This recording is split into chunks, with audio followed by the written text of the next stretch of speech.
What if everything you thought you knew about the most famous underdog story in history was completely wrong? What if David versus Goliath wasn't actually about a small shepherd boy miraculously defeating a giant with a lucky shot?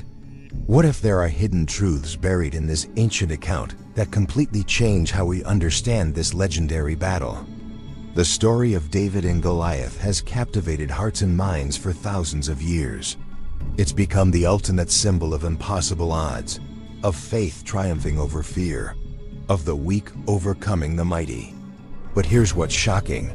Recent archaeological discoveries, medical analysis, and military research have revealed layers of this story that most people have never heard. Truth so surprising, they might completely transform how you see this biblical account. Today, we're about to embark on a journey that will challenge everything you thought you knew about this ancient battle. We're going to uncover archaeological evidence that proves this wasn't just a mythical tale. We're going to explore medical theories that explain Goliath's true condition. We're going to examine the deadly effectiveness of David's weapon that most people completely underestimate. And we're going to reveal strategic elements of this confrontation that turn the entire narrative on its head. But before we dive deep into these shocking revelations, I need you to do something. Drop a Y in the comments if you're ready to have your mind blown by the hidden truths behind this legendary battle. And make sure you hit that subscribe button and ring the notification bell, because what we're about to uncover will change the way you read this story forever. Here's what most people don't realize. This battle wasn't just recorded in ancient texts and forgotten. Modern science, archaeology, and military analysis have been quietly uncovering evidence that brings this 3,000-year-old story to life in ways that will absolutely astound you. The implications of what we've discovered don't just affect how we understand ancient history. They reveal principles of warfare, human nature, and strategic thinking that are still relevant today. So buckle up, because we're about to journey back in time to uncover the shocking truth behind David and Goliath's battle. And trust me, by the end of this investigation, you'll never see this story the same way again. Let's begin by setting the scene. Picture this.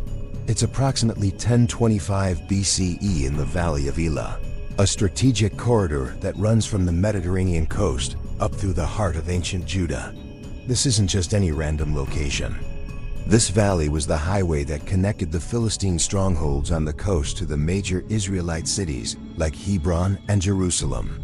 Control of this valley meant control of trade, military movement, and the economic lifeline of the entire region. The Philistines had set up camp on one side of the valley, while the Israelite army faced them from the opposite ridge.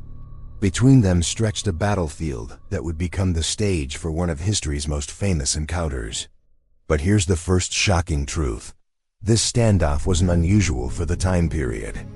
Archaeological evidence shows us that Bronze Age and early Iron Age armies regularly used single combat to determine the outcome of entire battles. This practice, known as warfare by proxy, was actually a sophisticated military strategy. Rather than sending thousands of soldiers to their deaths in bloody combat, armies would choose champions to fight on behalf of their entire forces. The winner of the individual duel would claim victory for their entire army. We see this pattern repeated throughout ancient literature. The Epic of Gilgamesh, Homer's Iliad with the duel between Paris and Menelaus, and Egyptian accounts like the story of Sinu. What seemed impossible to modern readers was actually standard military procedure in the ancient world. But the Philistines had a massive advantage, and it wasn't just their champion size. The Philistines were masters of iron technology. They had likely acquired these advanced metallurgical skills through their connections to the Aegean world and the mysterious sea peoples who had migrated across the Mediterranean. While the Israelites were still largely using bronze weapons and tools, the Philistines had developed and jealously guarded the secrets of iron smithing. This technological superiority gave them devastating military advantages. Iron weapons were stronger, held sharper edges longer, and could penetrate bronze armor with ease. The Philistines had essentially brought guns to a knife fight, and they knew it. They had been dominating the Israelites for decades, precisely because of this technological gap. Archaeological excavations at Tel Safi, the biblical city of Gath where Goliath originated, have revealed the sophistication of Philistine culture. These weren't primitive barbarians. They were a highly organized civilization with advanced military technology, sophisticated pottery, and complex urban planning. Recent DNA analysis has confirmed what archaeologists have long suspected. The Philistines were indeed of Aegean origin, likely from Crete and the Greek islands, bringing with them centuries of Mediterranean military expertise. Now, into this tense military standoff steps a figure that would change the course of history. But here's where the story gets interesting, because Goliath wasn't just any warrior. The biblical text provides incredibly detailed descriptions of his armor and weapons. A bronze helmet, a coat of mail weighing 5,000 shekels of bronze armor on his legs, and a javelin with a bronze spearhead. These aren't the vague descriptions of mythology. They're the precise technical specifications that only someone familiar with ancient military equipment would know. Archaeological discoveries have confirmed the accuracy of these descriptions. Excavations throughout the ancient Near East have uncovered armor and weapons that match exactly what the biblical text describes. This level of detail strongly suggests that whoever recorded this account either witnessed it firsthand or had access to eyewitness testimony. But here's the first shocking revelation about Goliath himself. Modern medical analysis suggests he may have been suffering from a specific genetic condition. Leading medical experts have proposed that Goliath likely had acromegaly, a rare syndrome caused by excess growth hormone production in the pituitary gland. This condition causes abnormal bone growth, particularly in the hands, feet, and face, and when it occurs during childhood, it results in gigantism. Here's what makes this theory so compelling. The biblical text provides what may be medical evidence for this condition. When Goliath confronts David, he asks, "Am I a dog, that you come to me with sticks?" The problem is, David was only carrying one stick. So why did Goliath see multiple sticks when there was only one?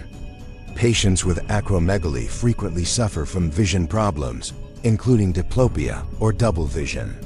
They literally see one object as two. This would explain why Goliath perceived David's single staff as multiple sticks. What seemed like an angry rhetorical question may actually have been a medical symptom, revealing Goliath's underlying condition. This medical perspective completely changes how we understand Goliath. Rather than being a mythical giant with supernatural strength, he was likely a man suffering from a genetic disorder that made him extraordinarily large, but also gave him significant physical limitations. Acromegaly doesn't just cause unusual growth. It often leads to joint problems, cardiovascular issues, and as we've seen, vision impairment. The biblical text even provides us with what appears to be Goliath's family medical history. It mentions that he had brothers who were also giants, suggesting this was indeed a hereditary condition affecting multiple family members. Modern genetics confirms that certain forms of gigantism, particularly those caused by mutations in the AIP gene, follow exactly this pattern of autosomal dominant inheritance. But there's another shocking detail about Goliath's recorded height that most people don't know. The traditional Hebrew text describes him as 6 cubits and a span, which would make him approximately 9 feet 9 inches tall. However, the Dead Sea Scrolls, which represent our oldest surviving Hebrew manuscripts of this text, record his height as 4 cubits and a span, placing him at about 6 feet 9 inches. This shorter measurement is also supported by the ancient historian Josephus in his Antiquities of the Jews. While 6 feet 9 inches is certainly tall, especially for ancient times, it's not impossibly gigantic. This height would be consistent with someone suffering from acromegaly, unusually large but not supernatural. Some scholars have even proposed that the height measurements might have been metaphorical, referring to the width of the city walls of Gath, used symbolically to represent Goliath's impressive stature. Ancient writers often used architectural metaphors to describe human characteristics, and this interpretation would explain the textual variations we see in different manuscripts. Now let's turn our attention to David, because here's where the story becomes even more surprising. Most people picture David as a young, inexperienced shepherd boy who got lucky with a slingshot. This image couldn't be more wrong, and it completely misunderstands the nature of ancient warfare. First, let's talk about David's weapon, the sling. Modern people tend to think of slings as simple toys, like the slingshots children might play with in their backyards. This perception has led to the popular interpretation of David's victory as a miraculous upset, a case of divine intervention overcoming impossible odds. But ancient slings were nothing like modern slingshots. The sling was one of the most deadly and sophisticated weapons of the ancient world. Skilled sling weapon specialists were often more accurate and had greater range than archers. They were the special forces of ancient armies, capable of devastating effectiveness in the right hands. Roman records describe their slingers as being able to achieve accuracy at ranges of 200 to 400 yards. Their lead projectiles could travel at speeds comparable to modern bullets, and they had what military analysts describe as stopping power equivalent to a .44 Magnum cartridge. Even more importantly, sling projectiles were nearly invisible when released at high velocities, making them extremely difficult to defend against. Ancient writers consistently describe skilled slingers as being more deadly than archers because their projectiles were impossible to see coming and could cause blunt trauma that damaged internal organs even when victims were wearing armor. The small stones would create devastating injuries, shattered bones, internal bleeding, and traumatic brain injuries that could kill instantly. Here's what most people don't realize about David. By the time he faced Goliath, he wasn't an inexperienced child. Archaeological evidence suggests that if David had begun training with a sling as a young shepherd boy, protecting his flocks from predators, he would have had years of daily practice by the time of his confrontation with Goliath. Ancient shepherds didn't just use slings occasionally. They relied on them for survival, developing the kind of muscle memory and precision that only comes from constant use. The Bible itself provides evidence of the deadly effectiveness of ancient Israelite slingers. The tribe of Benjamin was famous for producing elite slinger units. Scripture records that the Benjaminites had 700 left-handed slingers who were so skilled they could sling stones at a hair and not miss. Archaeological excavations in Benjamin territory have uncovered caches of specially selected sling stones, confirming that this wasn't just literary exaggeration. Ironically, King Saul was himself a Benjaminite, which means he should have been familiar with the deadly effectiveness of skilled slingers. David's victory with this weapon wasn't just defeating Goliath. It was accomplishing what Saul, despite his tribal background, had been unable to do. Modern ballistics analysis has revealed just how devastating David's shot would have been. Depending on factors like stone weight, sling cord length, and the slinger's technique, ancient sling projectiles could achieve speeds of 100 to 150 miles per hour. When David's stone struck Goliath in the forehead, it would have hit with tremendous force, easily capable of causing fatal brain trauma. The biblical text describes the stone as sinking into Goliath's forehead, which is exactly what modern physics would predict. At those velocities, a stone would indeed penetrate the skull, causing immediate unconsciousness and likely death. This wasn't luck. This was the predictable result of a master marksman using a sophisticated weapon against an opponent who may have been visually impaired. But here's where the story takes another surprising turn.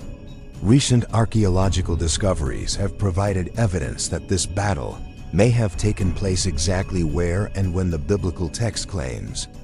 Excavations at Khirbet Qeiyafa, a fortified city located about 20 miles southwest of Jerusalem, overlooking the Valley of Elah, have revealed ruins that date precisely to the time period described in the David and Goliath account. Radiocarbon dating of burned olive pits found at the site indicates this ancient city existed for only about 40 years from 1020 to 980 BCE, before being destroyed. The timing is remarkable. This corresponds exactly to the biblical timeline for King David's rise to power. The site sits directly across from the ancient Philistine city of Gath, Goliath's hometown, providing the perfect strategic position for monitoring and controlling Philistine movements through the valley. The artifacts discovered at Khirbet Qeiyafa tell a fascinating story. Archaeologists have found weapons, cult objects, and animal bones that support the view that this was a key military outpost for what they're calling the historical House of David. Most remarkably, they've discovered what may be the oldest Hebrew writing ever found, suggesting a level of literacy and administrative sophistication that contradicts theories claiming the David narratives were later literary inventions. The construction of this fortress required nearly 100,000 tons of stones, indicating a highly centralized administration with the resources and organizational capacity to undertake massive public works projects. This archaeological evidence strongly supports the biblical tradition's claims about David, establishing a significant kingdom during this exact time period. But there's something even more shocking about this archaeological evidence. The weapons found at Khirbet Qeiyafa reveal a fascinating transition period in ancient warfare. While many of the artifacts are still bronze, archaeologists have also discovered iron implements, suggesting this fortress existed right at the moment when Israelite armies were beginning to break the Philistine monopoly on iron technology. This timing is crucial because it explains something that most people miss about the David and Goliath story. David's victory wasn't just about individual combat. It represented a turning point in a much larger technological and military revolution. The Philistines had dominated the region for decades precisely because they controlled iron production. But David's triumph marked the beginning of the end of that dominance. Here's where the story becomes even more intriguing. Modern military analysts have pointed out that David's approach to this battle reveals sophisticated strategic thinking that contradicts the popular image of him as a naive shepherd boy. When David volunteers to fight Goliath, King Saul offers him royal armor and weapons. But David refuses them, saying he hasn't tested them in battle. This decision wasn't born from inexperience. It was the choice of a seasoned warrior who understood his own capabilities and limitations. David knew that unfamiliar equipment would hinder rather than help him. He chose to fight with the weapon he had mastered rather than impressive gear he couldn't use effectively. This is exactly the kind of tactical wisdom that modern special forces operatives are taught. Use what you know best, not what looks most impressive. The biblical text provides another clue about David's military sophistication. When he approaches Goliath, he doesn't just grab random stones from a stream. The Hebrew text uses a specific word that indicates he carefully selected his projectiles, choosing stones that were smooth and properly weighted for maximum effectiveness. This wasn't desperate improvisation. It was methodical preparation by someone who understood ballistics and ammunition selection.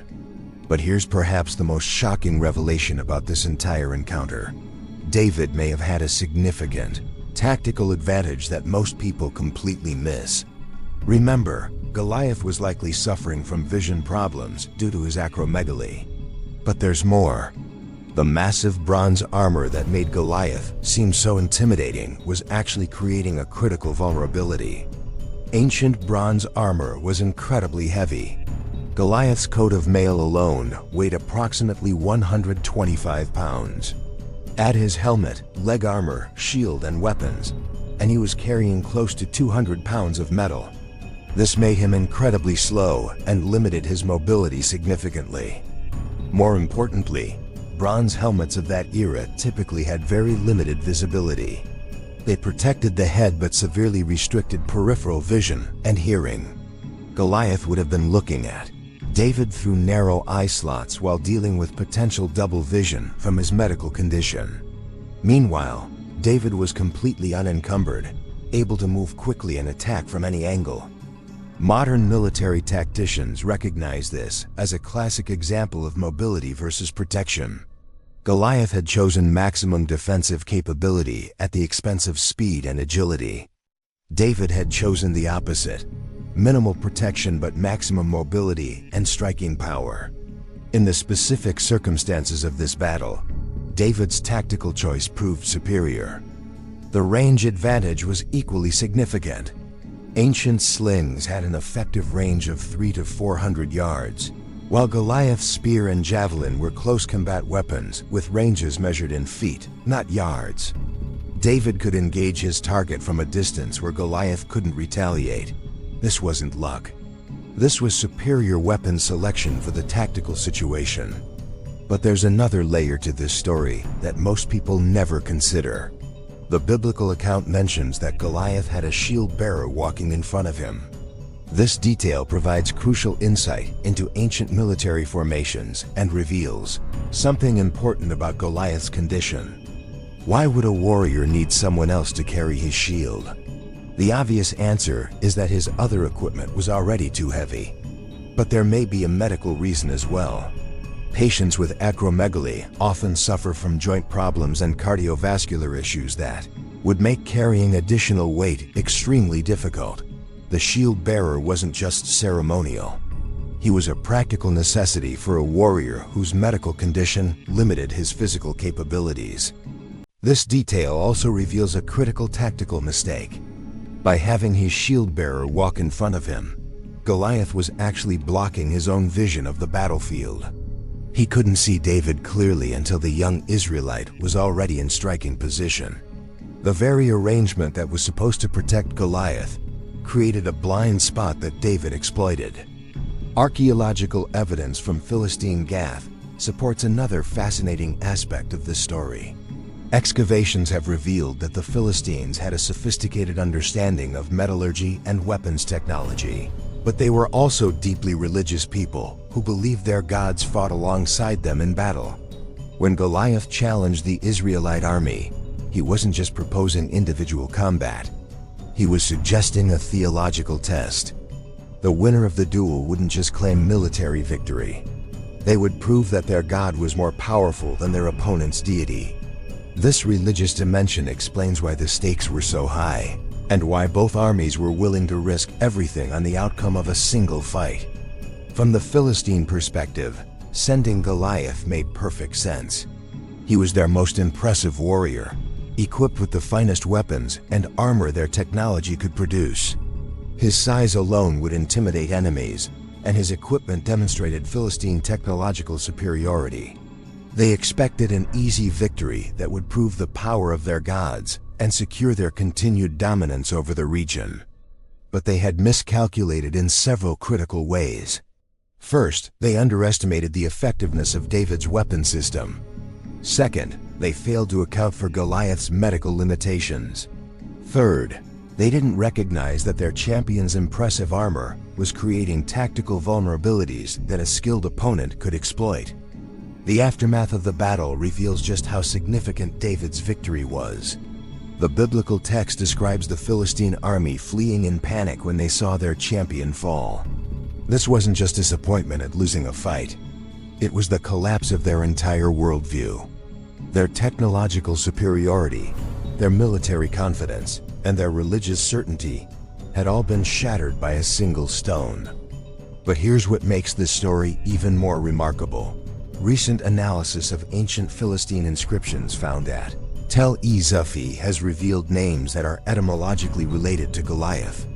A potsherd discovered at the site and reliably dated to the 10th century BCE contains inscriptions that demonstrate the name. Goliath fits perfectly within the linguistic context of that time and place. This discovery is significant because it proves that Goliath wasn't a later literary creation or mythical name invented by biblical writers. It was an actual name used by real people in the exact time and place where the biblical account claims this battle occurred. As the excavation director noted, this provides evidence that the biblical story preserves authentic historical memory rather than pure fiction. The implications of all these discoveries are staggering. What seemed like an impossible miracle story turns out to be a carefully recorded account of a tactical masterpiece. David's victory wasn't the result of divine intervention overriding natural laws. It was the outcome of superior strategy, better weapon selection, and more effective tactical execution. This doesn't diminish the story's spiritual significance. It actually enhances it. The God of Israel didn't need to suspend the laws of physics to deliver victory. Instead, he had prepared a young man with exactly the right skills, equipment, and tactical knowledge to succeed where others had failed. The miracle wasn't in breaking natural law, but in orchestrating circumstances so that natural abilities could triumph. But we're not done uncovering the shocking truths behind this ancient battle. There are still more layers to this story that will completely transform how you understand not just David and Goliath, but the entire nature of ancient warfare and the reliability of biblical historical accounts. The most shocking revelation is yet to come, and it involves something that biblical scholars have been quietly debating for decades. There are actually multiple accounts of giant killing in the biblical record, and when you examine them closely, a pattern emerges that suggests the David and Goliath story was part of a much larger military campaign. In 2 Samuel chapter 21, we find a brief mention that has puzzled readers for centuries. The text states that Elhanan, son of Uriah, killed Goliath the Gittite. Wait a minute, didn't David kill Goliath? This apparent contradiction has led some scholars to question the entire account, but recent analysis suggests something far more intriguing. The solution appears in 1 Chronicles chapter 20, which clarifies that Elhanan killed Lami, the brother of Goliath. This means David's victory wasn't an isolated incident. It was part of a systematic campaign against an entire family of warriors who suffered from the same genetic condition.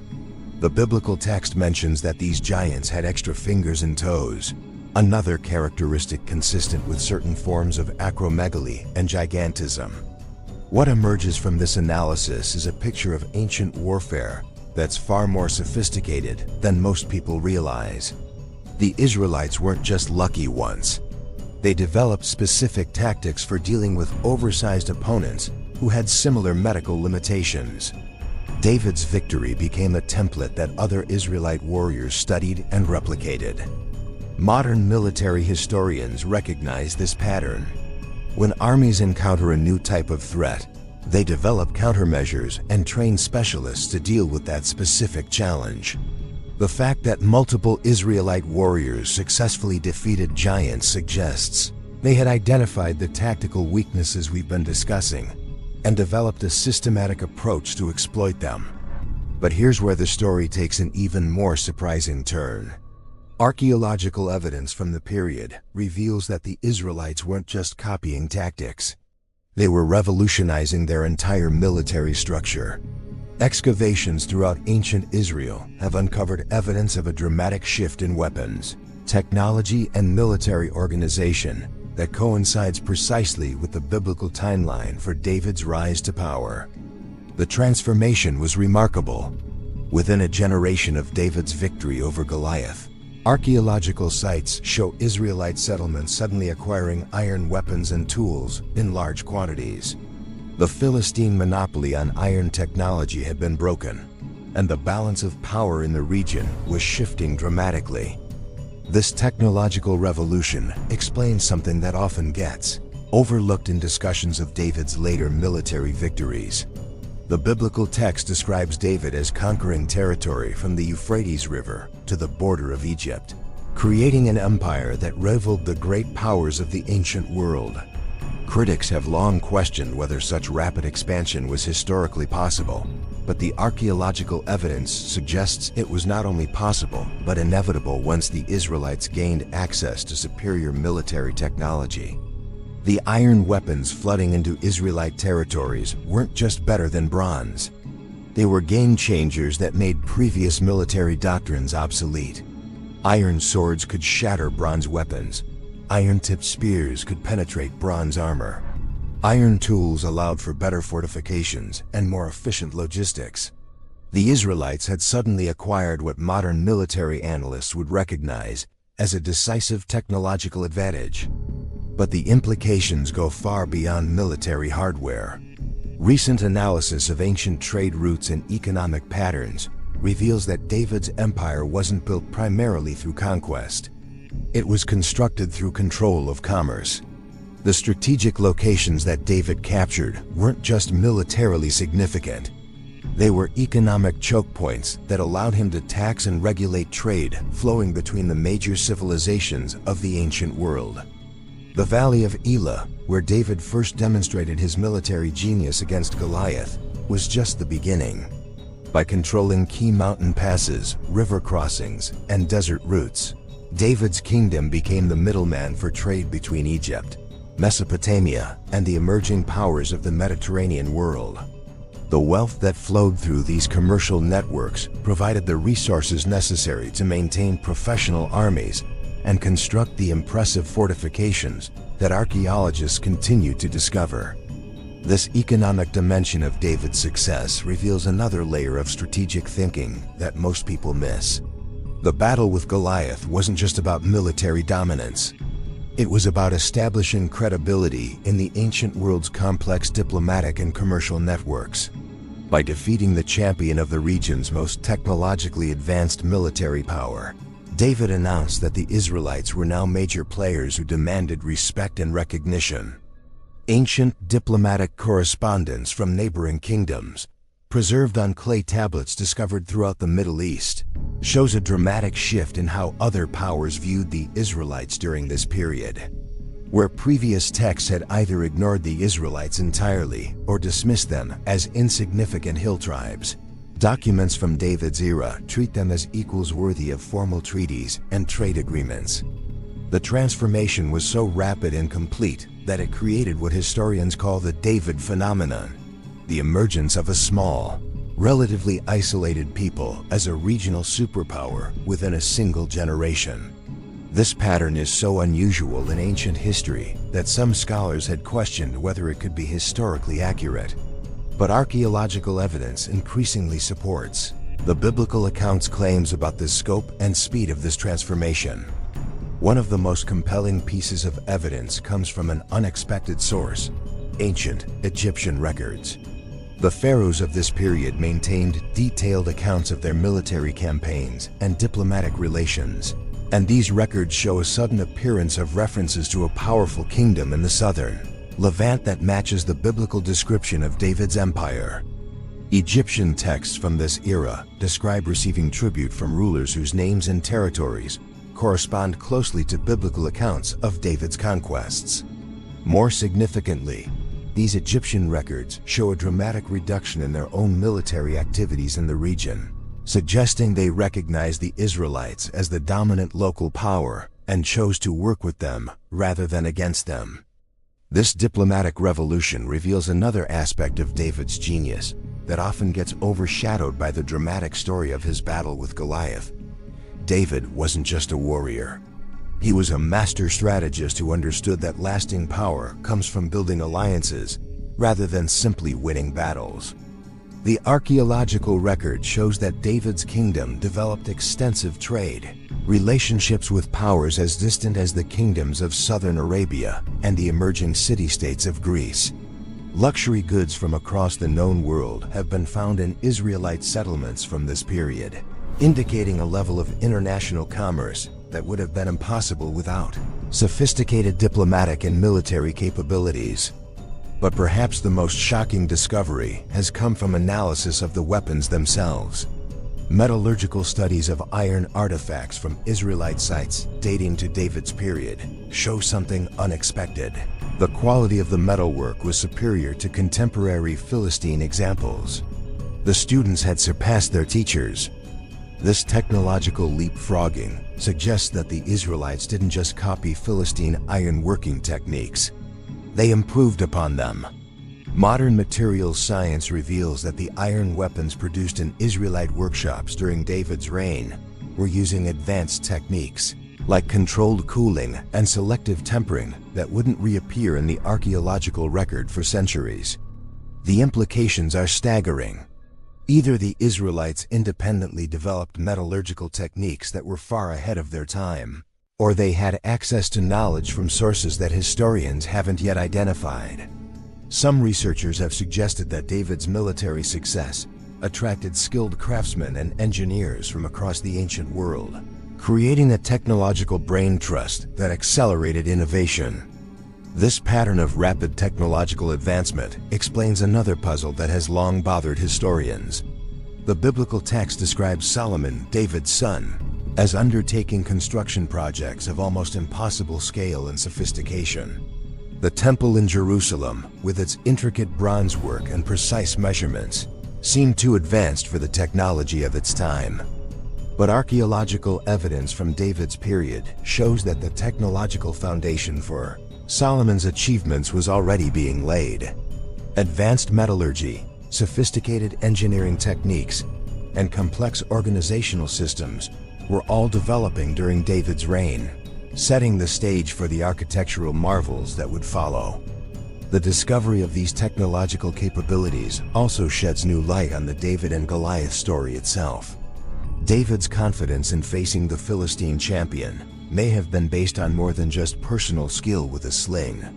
He may have understood that the Israelites were on the verge of a technological revolution that would make Philistine military superiority obsolete. From this perspective, David's victory becomes even more significant. He wasn't just defeating an individual opponent. He was demonstrating that the old order was ending and a new era was beginning. The psychological impact of this victory would have resonated far beyond the immediate battlefield, signaling to allies and enemies alike that fundamental changes were underway. Modern conflict analysis recognizes this phenomenon as a decisive point, a moment when relatively small actions trigger much larger transformations.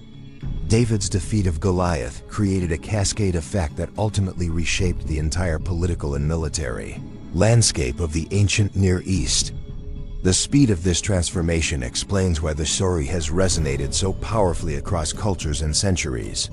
It represents more than just an upset victory. It captures a moment when the entire trajectory of history pivoted on the actions of a single individual armed with superior knowledge, better tactics, and unwavering determination. But there's still one more shocking truth about this ancient battle that we haven't explored, and it involves discoveries that are rewriting our understanding of literacy, record keeping, and historical preservation in the ancient world. The implications of what we've found will challenge everything you thought you knew about how these stories were transmitted across thousands of years. What archaeologists have discovered about ancient writing systems and historical documentation suggests that the David and Goliath account may be based on contemporaneous records that were far more detailed and accurate than anyone previously imagined. The level of precision in the biblical narrative, from technical military details to geographical references, appears to reflect direct access to eyewitness testimony or official court records. This discovery has profound implications for how we understand the reliability of ancient historical accounts and the sophistication of record-keeping systems in societies that many people assume were largely illiterate. The evidence suggests that major events like David's victory were being documented with a level of detail and accuracy that rivals modern historical methodology. The story of David and Goliath, far from being a simple morality tale or mythological account, appears to be a carefully preserved historical record of a pivotal moment that changed the course of ancient civilization. Every detail, from the medical condition of the antagonist to the ballistics of the decisive weapon, reflects authentic historical memory preserved with remarkable fidelity across millennia. And that leads us to the final shocking revelation about this ancient battle, one that will completely transform how you understand the relationship between faith, history, and the reliability of ancient texts. The final shocking revelation involves something that challenges our most basic assumptions about ancient record-keeping and historical transmission. What archaeologists have uncovered at sites throughout the ancient Near East suggests that sophisticated writing systems were far more widespread during David's time than scholars previously believed. Recent excavations have revealed that literacy rates in ancient Israel may have been dramatically higher than historians assumed. Clay tablets, pottery inscriptions, and carved stone texts from the 10th century BCE show evidence of systematic record-keeping that extends far beyond royal courts and religious centers. Ordinary soldiers, merchants, and administrators were creating written documents that preserve detailed accounts of military campaigns, economic transactions, and political events. This discovery transforms our understanding of how the David and Goliath story could have been preserved with such remarkable accuracy. Rather than relying solely on oral tradition passed down through generations, the account may have been based on contemporary written records created by witnesses to the actual events. The implications become even more significant when we examine the linguistic evidence. Ancient Hebrew texts from this period show sophisticated narrative techniques and precise technical vocabulary that suggests the writers had direct access to military terminology, medical knowledge, and engineering expertise. The biblical account uses specific terms for weapons, armor, and tactical formations that match exactly what archaeologists have discovered about ancient warfare. But here's where the story takes perhaps its most surprising turn. Modern forensic analysis techniques applied to ancient texts have revealed something extraordinary about the transmission process itself. By studying variations in different manuscript traditions, researchers have been able to trace the evolution of the text across centuries and identify points where details were added, modified, or preserved. What they've found challenges everything we thought we knew about how ancient stories evolved over time. Rather than seeing gradual embellishment and mythologization, as scholars traditionally expected, the David and Goliath account shows remarkable stability across different manuscript traditions. The core details remain consistent even in texts separated by hundreds of years and thousands of miles. This stability suggests something that many historians find difficult to accept. The story appears to have been treated as historical fact rather than folklore from its earliest recorded forms. Ancient scribes weren't embellishing or improving the narrative. They were carefully preserving what they understood to be an accurate historical record. The medical details about Goliath's condition provide particularly compelling evidence for this conclusion. Ancient writers had no understanding of pituitary disorders, growth hormone dysfunction, or the genetic basis of gigantism. Yet the biblical text preserves symptoms and family patterns that modern medicine recognizes as consistent with specific endocrine conditions. How could ancient authors have accurately described medical phenomena they couldn't possibly have understood unless they were recording observations of actual people? Similarly, the ballistics information embedded in the narrative reflects knowledge that ancient writers shouldn't have possessed. The description of the stone sinking into Goliath's forehead, the emphasis on David's careful selection of projectiles, and the tactical details about range and positioning all correspond to what modern physics tells us about sling weapon effectiveness. This level of technical accuracy is difficult to explain unless the account was based on eyewitness testimony from people who understood these weapon systems. Archaeological discoveries have provided another layer of confirmation. Excavations at ancient battlefields throughout the region have uncovered sling stones, armor fragments, and weapons that match precisely the types described in the biblical narrative. The material culture of the period aligns so closely with the textual account that archaeologists are increasingly treating the story as a valuable historical source rather than just religious literature. But the most shocking discovery involves something that most people never think about when they hear this story. Recent analysis of ancient climate data, geological surveys, and agricultural patterns has revealed that the specific environmental conditions described in the biblical account existed only during a very narrow window of time in the early Iron Age. The Valley of Elah, where the battle allegedly took place, underwent significant environmental changes over the centuries. The stream patterns, vegetation types, and seasonal weather cycles that would have allowed for the tactical situation described in the text existed for only a few decades during the 10th century BCE. Before and after this period, The geography of the region was different enough that the battle scenario described in the biblical account would have been impossible. This environmental evidence provides what geologists call a temporal fingerprint that locks the story into a specific historical moment. Ancient authors writing centuries later couldn't have fabricated these environmental details because they no longer existed in their time. The accuracy of the geographical and climatic information strongly suggests that the account was recorded during or very shortly after the actual events. The convergence of archaeological, medical, ballistic, linguistic, and environmental evidence creates what historians call a web of corroboration that's extremely difficult to explain if the story is purely fictional. Each individual piece of evidence might be dismissed as coincidence, but when multiple independent lines of inquiry all point toward the same conclusion, the cumulative case becomes compelling. Modern historical methodology recognizes this pattern as characteristic of authentic historical records rather than later literary creations. When ancient texts contain accurate technical information about topics the authors couldn't have understood, preserve environmental details that existed only during specific time periods, and maintain consistency across multiple manuscript traditions, historians treat these as indicators of historical reliability. The David and Goliath account meets all these criteria and more.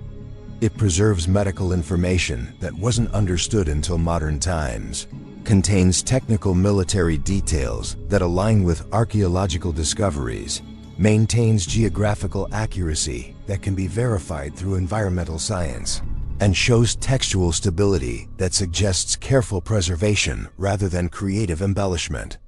But perhaps the most profound implication of these discoveries involves what they tell us about the nature of historical truth itself. The story reveals that events which seem impossible to modern readers may actually be perfectly logical when understood in their proper historical, medical, and tactical context. David's victory over Goliath wasn't a miracle in the sense of supernatural intervention overriding natural laws. It was the inevitable result of superior tactical thinking, better weapon selection, and more effective exploitation of an opponent's medical and equipment-related vulnerabilities. The miracle lies not in suspending natural law, but in orchestrating circumstances so that natural abilities could achieve extraordinary results. This understanding transforms how we approach not just this particular story, but all ancient historical accounts.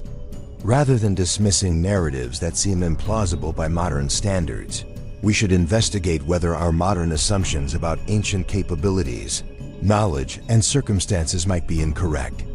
The David and Goliath story demonstrates that ancient people possessed sophisticated understanding of warfare, medicine, metallurgy, and tactical strategy that modern scholars have consistently underestimated. They weren't primitive or naive. They were intelligent, observant, and capable of achievements that continue to astonish us when we finally understand what they actually accomplished. The implications extend far beyond biblical studies into archaeology, military history, medical research, and our general understanding of ancient civilizations. The story serves as a reminder that historical truth is often stranger and more remarkable than fiction, and that careful investigation of ancient accounts can reveal layers of meaning and accuracy that aren't immediately apparent to modern readers. What began as an investigation into a famous underdog story has revealed a complex web of historical, medical, tactical, and technological factors that completely transform our understanding of ancient warfare and the reliability of historical records. The shocking truth behind David and Goliath's battle isn't just about one young man's victory over a giant. It's about the sophisticated civilization that preserved this account with such remarkable accuracy that modern science can still verify its details 3,000 years later. The battle in the Valley of Elah represents a pivotal moment when superior knowledge, better tactics, and technological innovation overcame brute force and traditional assumptions. It's a story about the power of preparation, the importance of understanding your opponent's weaknesses, and the decisive advantage that comes from choosing the right tools for the specific challenge you're facing. Most importantly, it demonstrates that what appears impossible to one generation may be perfectly logical to another that possesses better information and deeper understanding. The David and Goliath story challenges us to question our assumptions, investigate carefully, and remain open to discoveries that might completely transform how we understand the past. These revelations about ancient warfare, medical conditions, and historical preservation methods continue to reshape how scholars approach biblical archaeology and ancient history. New discoveries are being made constantly as researchers apply modern scientific techniques to ancient texts and archaeological sites, revealing layers of meaning and historical accuracy that previous generations couldn't have imagined. The story stands as a testament to the sophistication of ancient record-keeping, the accuracy of eyewitness testimony when properly preserved, and the remarkable consistency of historical truth across millennia. It reminds us that ancient people were far more knowledgeable and capable than we often assume, and that their accounts deserve serious investigation rather than casual dismissal. As we continue to uncover new evidence about this pivotal battle and the civilization that recorded it, one thing becomes increasingly clear. The shocking truth behind David and Goliath's encounter is far more remarkable than any fictional account could ever be. Reality, as preserved in this ancient historical record, proves once again to be stranger and more wonderful than imagination. This brings us to the final shocking truth that will forever change how you see this ancient battle. What if I told you that David's victory wasn't just about defeating one giant, but about triggering a chain reaction that would echo through history for thousands of years? Here's what most people miss completely. The moment David's stone struck Goliath's forehead, something far more significant happened than just one warrior falling. The entire Philistine military structure, built on decades of technological superiority and psychological dominance, collapsed in an instant. But the ripple effects went far beyond that battlefield. Modern military historians have identified what they call paradigm shift moments in warfare, single events that fundamentally change how conflicts are fought and won. David's victory represents one of the most dramatic paradigm shifts in ancient military history. In one moment, the effectiveness of mobility over armor, precision over brute force, and tactical innovation over traditional methods was demonstrated so decisively that it revolutionized combat doctrine throughout the region. Think about this. Within a generation of David's victory, archaeological evidence shows that armies across the ancient Near East were restructuring their forces. Heavy infantry units were being supplemented with light, mobile skirmishers. Siege warfare was being revolutionized by specialists using projectile weapons. The entire military landscape was transforming because commanders had witnessed what superior tactics and weapon selection could accomplish. But there's something even more profound happening here. Recent analysis of ancient documents from neighboring civilizations reveals that David's victory became a case study that was discussed in military academies and royal courts across the known world. Egyptian, Babylonian, and Assyrian texts from subsequent centuries reference the shepherd who felled the bronze giant as an example of how smaller forces could defeat seemingly superior enemies through superior strategy. This means the battle's influence extended far beyond Israel's borders. Military commanders from Egypt to Mesopotamia were studying David's tactics and incorporating his innovations into their own armies. The psychological impact was equally significant.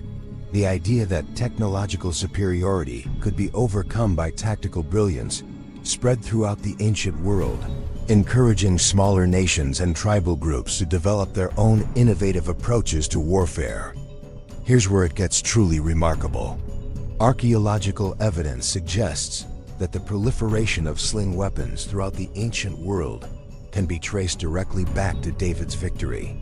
Sites across the Mediterranean and Near East show a dramatic increase in sling stones and specialized sling warfare equipment in the centuries following the battle. David had essentially started a military revolution that spread across continents. But the most shocking revelation involves something that biblical scholars have only recently begun to understand. The story wasn't just preserved because of its military significance, it was maintained as a detailed tactical manual for future generations.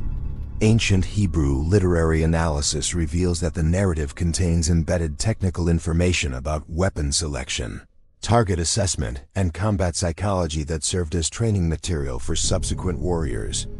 The precision with which the text describes David's stone selection, his approach vector, and his psychological preparation suggests that the account was structured as much for educational purposes as for historical record-keeping.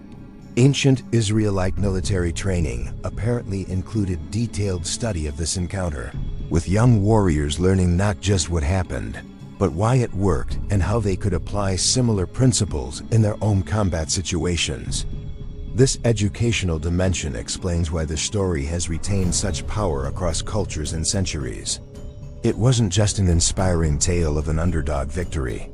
It was a masterclass in tactical thinking, strategic preparation, and psychological warfare that remained relevant regardless of the specific weapons or armies involved. Modern special forces training incorporates many of the same principles that David demonstrated in his confrontation with Goliath. Detailed reconnaissance of opponents, exploitation of environmental advantages, selection of appropriate weapon systems, and psychological preparation are all standard elements of contemporary military doctrine. David was essentially applying special operations methodology 3,000 years before the term was invented. The medical insights we've discovered about Goliath's condition add another layer to this educational aspect.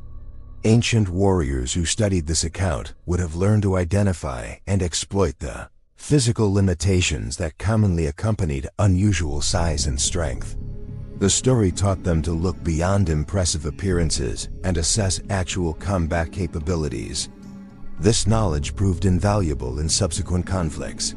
Historical records from later periods show Israelite forces consistently achieving victories against larger, better equipped armies by applying tactical principles that can be traced back to David's battle with Goliath. The educational value of the story continued to pay dividends for generations. But perhaps the most profound truth about this ancient battle involves what it reveals about human potential itself. David's victory demonstrates that individual preparation, tactical thinking, and moral courage can overcome seemingly impossible odds when properly applied. This isn't just ancient history, it's a timeless principle that continues to shape how we approach challenges in every area of life. The story reminds us that appearances can be deceiving, that conventional wisdom isn't always correct, and that careful preparation combined with innovative thinking can achieve results that seem impossible to those who rely solely on traditional approaches. These lessons resonate just as powerfully today as they did 3,000 years ago. Consider how many times throughout history individuals have achieved extraordinary results by applying principles similar to those David demonstrated. Whether in business, science, sports, or personal development, the pattern repeats. Careful assessment of the situation, selection of appropriate tools and methods, exploitation of opponents' weaknesses, and unwavering commitment to the chosen course of action. The battle in the Valley of Elah has become a template for understanding how innovation triumphs over tradition, how preparation conquers raw power, and how strategic thinking overcomes brute force. It's no wonder that leaders, entrepreneurs, and innovators across cultures continue to reference this story when facing their own seemingly impossible challenges. But here's the final shocking truth that ties everything together. Recent archaeological discoveries have revealed that the Valley of Elah became a pilgrimage site for warriors and military leaders from across the ancient world. Artifacts found at the location include weapons, armor pieces, and inscriptions left by visitors from dozens of different cultures who came to study the battlefield where tactical innovation had achieved such a decisive victory. This means that for centuries after the battle, the site continued to serve as an educational center where military, professionals came to understand the principles that had made David's victory possible. The location became a living laboratory for studying the application of strategic thinking to seemingly impossible challenges. The implications are staggering. What began as a confrontation between two individuals became a turning point that influenced military thinking across multiple civilizations for hundreds of years. David's victory wasn't just a local event. It was a moment that helped shape the evolution of human warfare and strategic thinking. And that brings us full circle to why this story continues to captivate people today. It represents more than just ancient history. It's a demonstration of principles that remain as relevant now as they were 3 millennia ago. The shocking truth behind David and Goliath's battle isn't just about what happened in that valley, it's about what's possible when human intelligence, preparation, and courage are properly focused on overcoming challenges that seem insurmountable. Every time someone faces impossible odds, chooses the right tools for their specific situation, exploits their opponent's weaknesses rather than trying to match their strengths, and maintains unwavering focus on their objective, they're applying lessons that can be traced back to that ancient battlefield. David's victory continues to echo through history because it revealed timeless truths about human potential and the power of strategic thinking. The story challenges us to look beyond surface appearances, question conventional assumptions, and seek innovative solutions to the challenges we face. It reminds us that preparation matters, that understanding your opponent's vulnerabilities is more valuable than matching their strengths, and that the right strategy properly executed can overcome seemingly impossible odds. Most importantly, it demonstrates that individuals armed with knowledge, preparation, and determination can change the course of history. David's victory in the Valley of Elah proves that one person with the right approach can achieve results that reshape entire civilizations. That's the shocking truth behind David and Goliath's battle. It wasn't just about two warriors in an ancient valley. It was about the moment when human intelligence and strategic thinking proved they could overcome any obstacle, no matter how intimidating it might appear. And that lesson continues to inspire and guide people today, just as it has for the past 3,000 years. The next time you face a challenge that seems impossible, remember the shepherd boy who studied his opponent, selected the right weapon, and changed the world with a single, perfectly placed stone. The same principles that guided his victory can guide yours, because the shocking truth is that the battle between David and Goliath never really ended. It continues every time someone chooses strategy over strength, preparation over panic, and courage over fear.